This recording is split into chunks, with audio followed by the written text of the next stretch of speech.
Hey guys, what's up? Cardfight here, and today I'm here with a Dimensional Robo deck profile. This is the updated Dimensional Robos from the Trinity Dragon character booster. There isn't actually too much change from a previous build, but I did run some new cards, and I did adjust some ratios, so without further ado, let's get right into the deck profile. So for the starting Vanguard, we're running Diehawk. So Diehawk is the new forerunner for the Dimensional Robos, and his skill is choose 4 Vanguards with Dimensional Robo in its name and put them into your soul. If you have a grade 3 Vanguard with Dimensional Robo in its name, you can choose one face down Dimensional Robo card in its name in the G zone and stride it onto your Vanguard circle. So basically, you can stride on your opponent's turn. Not on your opponent's turn. You can stride. You can stride when your opponent's still grade 2. So that's obviously useful because you can expedite your thing a bit more, and it's also not too bad of an idea because if you combo it with Die Earth, you don't minus too hard. Actually, it kind of breaks even. So I'll do the math later on, but yeah.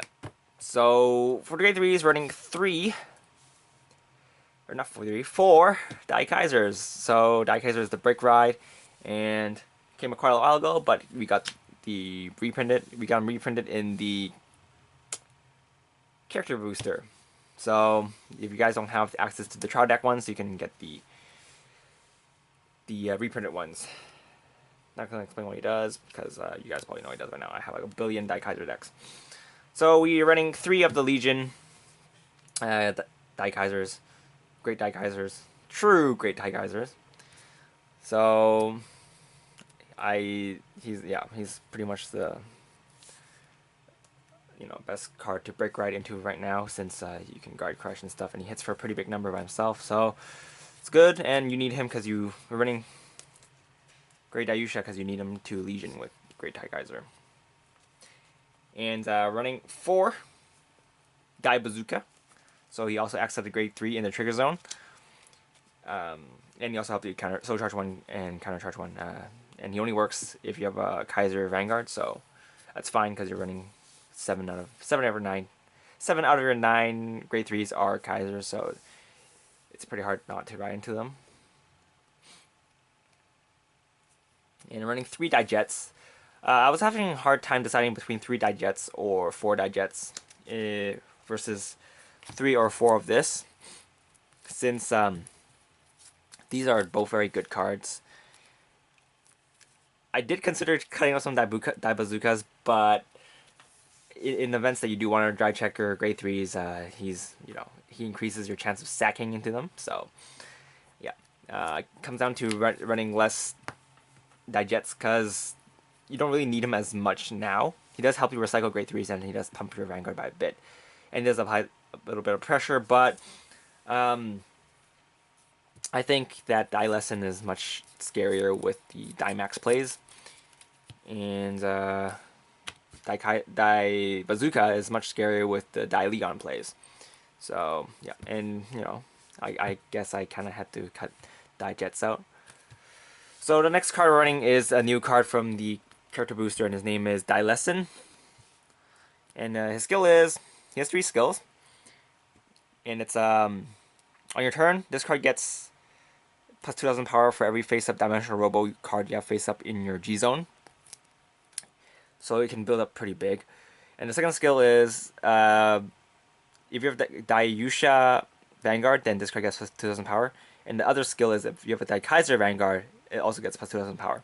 So if you're in Legion, it gets plus 4,000, and it also gets the huge amount of power from the face-up D-Robos.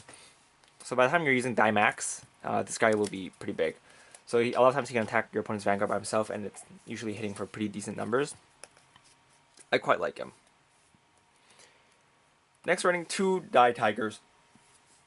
Mainly, he's here for early attacks, and in case you don't have any attackers, he can be there as an attacker.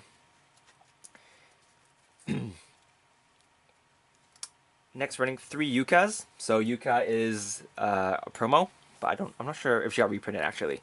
So her skill is, when this card Generic 1, when this card is placed on a rear guard circle, if you have a Dimensional Robo unit, During this turn, it gets plus 4,000 power. So you can choose one of your dimensional Robo units and get plus 4,000 power. So it does help you fix your columns if you're if you have a 9k rear guard. It's a one-time use, but sometimes that one-time use is pretty good at forcing out shield out of your opponent's hand.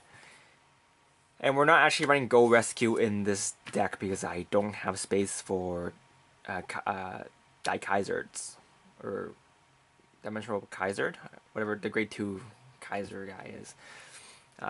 He's not a very good rear guard, so I decided to cut him out and just not run the Go Rescue engine at all.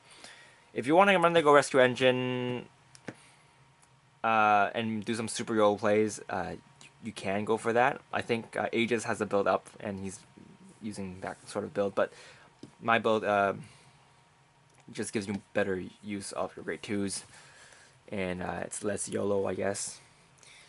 And we're running 2 Commander Laurel. He's not as great as he was before because we are running, we are using Daimax as our main grade, not main try, but we're using Daimax as a finish now, and you still have use of Leon. So if you do your Leon play and you hit, if you guard crush and you hit, and then you use Laurel, it can be very devastating. But sometimes using Daimax, if you hit with Daimax, you might have won already because he has extra crit. And then probably means your opponent can't guard, which means he probably couldn't guard against your rear guard with extra crits anyway. So, yeah, 2 commander rolls. And running 2 Stride Foreigners just in case you don't have the grade 3s in hand. I felt like relying on just my grade 3s to Stride was not reliable enough. So I'm running 2 Stride Foreigners. But keep in mind, if you run these, if you ride into these, it might affect your future play because you might not have enough Dimensional Robo Soul. Hopefully you will charge some in with Daivazuka. Alright, so next we're running 4 of the Daiusha Perfect Guard. In case you ride into this thing counts as a Daiusha. Or not Daiusha, Dimensional Robo. And for the triggers, we're running 8 crit, 4 draw, 4 heal. We're not running any stands in this deck, even though stands are pretty good with Daimax. I feel like I shouldn't rely on the stands, and instead I have the heals or the draws in here to replenish my hand. Since this deck, one of the problems with this deck is that hand is an issue. So draws sometimes it helps a bit. If you want one stands, you can just go for it. But yeah, I like the draws a bit more. And let's move on to the G zone. So the G zone, there's actually nothing too different except for the Daimax.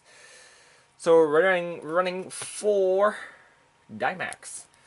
Daimax is the new super shiny, super mega looking awesome triple rare from the character booster, and his skill is choose a face up card with choose a face up copy of himself and flip face up. And you have a heart with Dimensional Robo in its name until the end of turn. This card gets plus 10,000 power. And then if the number of face-up cards in your G zone is 2 or more, this card gets extra critical. Then if the number of face-up cards in your G zone is 4 or more, then all the Dimensional Robos in its card name in the front row gets plus 5,000 and extra critical. So basically, if you have 4 or more face-up cards in your G zone, this guy gets plus 2 critical, which is very scary. So running 4 of Daimax. Running 4 Daileon. You can actually cut 2 out to run something with more utility. I'm just running 4 Daileons because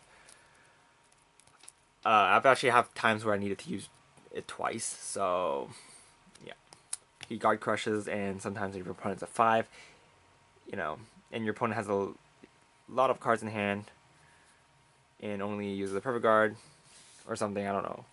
I don't know what the situation might be for you, but sometimes they just don't want to waste too many cards in the hand and just pop out a perfect guard and you want to guard crush them.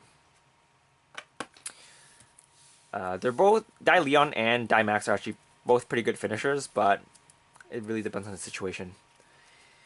And we're running 4 Earth, so if you want 2 Earth, it's fine. You can cut this out for more utility cards.